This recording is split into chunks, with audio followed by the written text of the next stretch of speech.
The Guardian. This one a newspaper media house for UK. It did like BBC, Washington Post, the New York Times, many other media organ them. Where they don't go right for inside Kondengui Central Prison, they go interview Ambazonian prisoners of conscience, and particularly they go interview President Siko Ayok Tabe. Now they say Cameroon, inside Kondengui prison, ground zero of Cameroon's war on dissent. Thousands have been detained and tortured in the Yaoundé jail as Paul Biya, 92, seeks to keep his grip on power. This article was published on Tuesday, the 8th of July, 2025.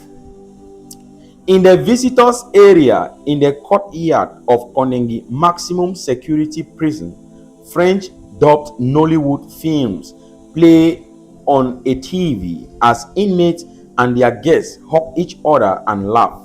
The green, red, and yellow flag of Cameroon flutters above. The happy picture in this corner of Cameroon's capital, Yaoundé, belies the prison's dark status as ground zero of Paul Biya's 5-decade crackdown on dissent in the Central African country. Thousands of people have been detained and tortured here as Biya, who turned 92 this year, seeks to keep Cameroon under his grip. Many arrived after the introduction of an anti-terrorism law in 2014 that allowed military tribunals to try civilians, leaving detainees with virtually no procedural guarantees, as Amnesty International put it in 2021. Inmates can spend years behind bars without trial.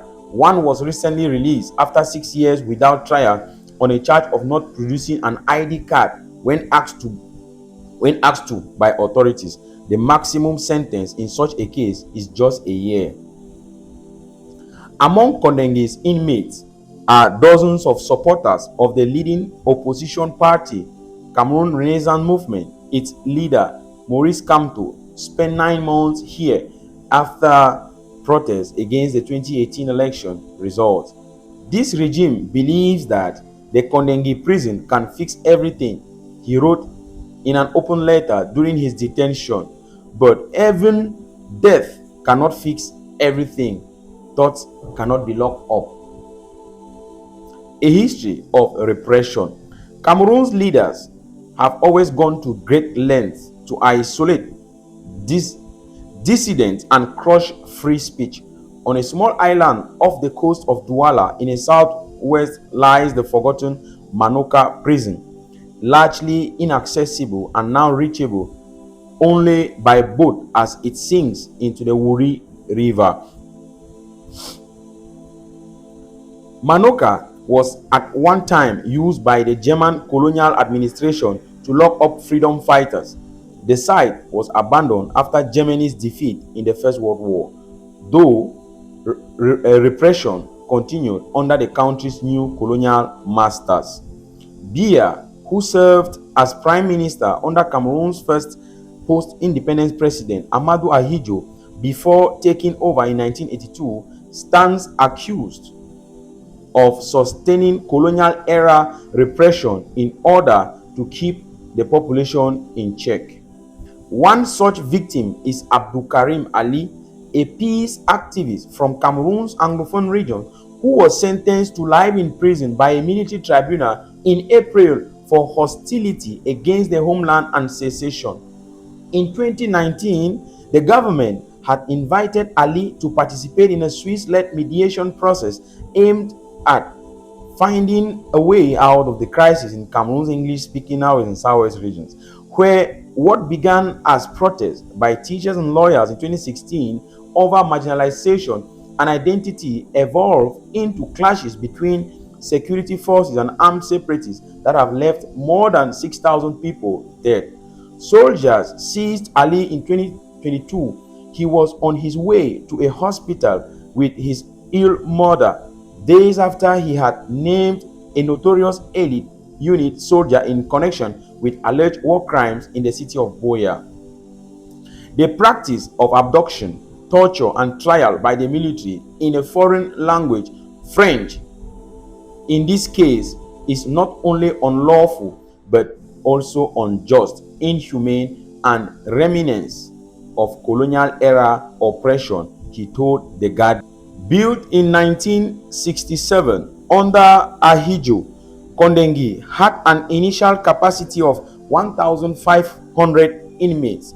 As of October 2024, it held 6 times that number, according to the Justice Minister Laurent Esso.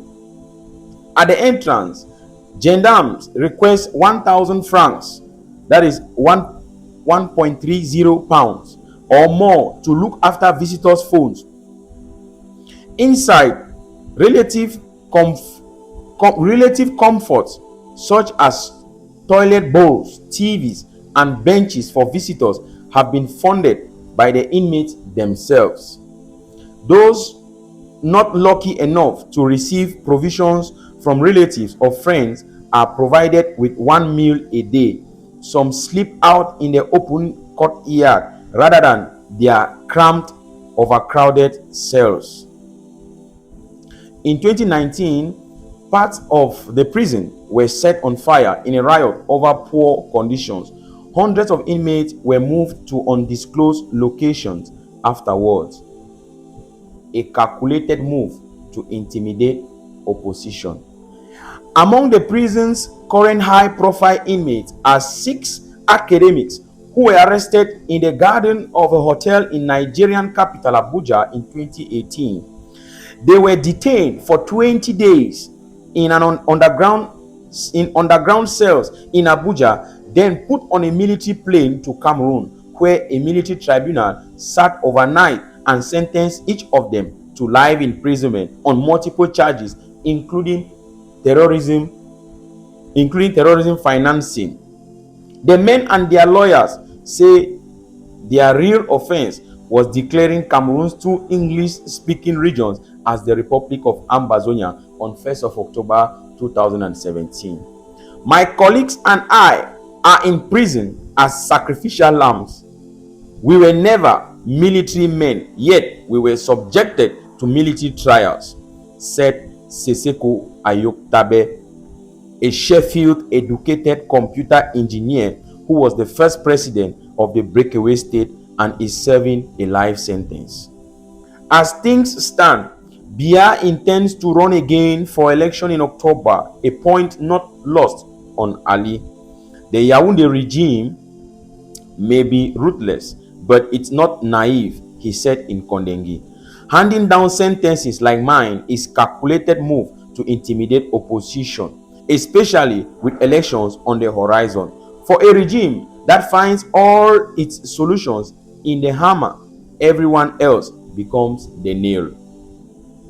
Tabe linked his future and that of other political prisoners to Cameroon's aging president.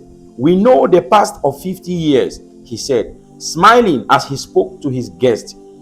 We know the present, which is our persecution and incarceration, and what our future in freedom will look like. What we do not know is the mind of Mr. Biya.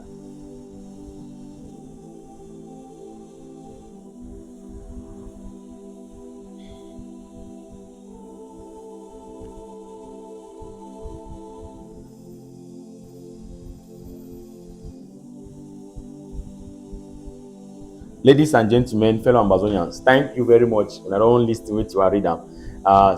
Seseko Ayoktabe, he talked for this UK news media organ, and this interview will be granted. I'll drop the link of this article in my WhatsApp channel. Also, maybe I'll also drop it in the comment section so you can go through yourself, you read it, and you find the authenticity for yourself. You know, if I say sometimes what will give information, so more give the source for the information so that when I go no say no, it be genuine, right? So that is my work, and my work that I try for do. No easy for them make this talk work, all this kind of thing. But one thing they want talk and say wait, Ambazonian prisoners of conscience, our people, our leaders, them where they for jail, they never ever give up. This is clear, it's a fact. They stand continuously for us. They never ever give up. Honestly speaking, look at what is happening. They are resolute. That means they be committed to the cause.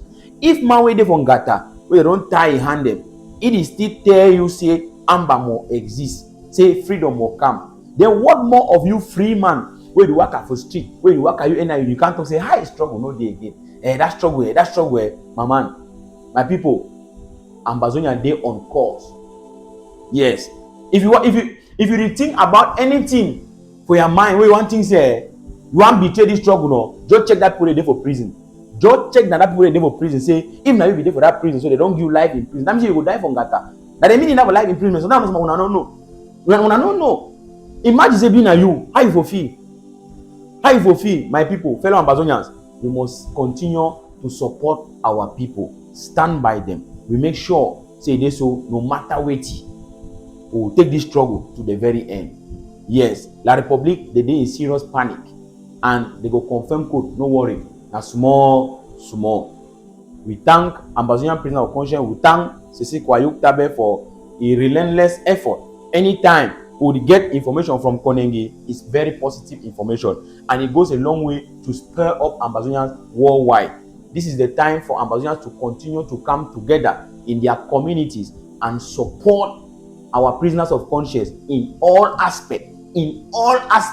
This is what we have to do. Prisoners, they don't always be that means that engine for every struggle. Yes, we thank Una very much. Thank Una for your sacrifices. Write in the comment section. Thank you, Sisi Kwayok Tabe. Thank you for your sacrifices. Thank you. Yeah, the way you talk about it, say them na sacrificial lamb.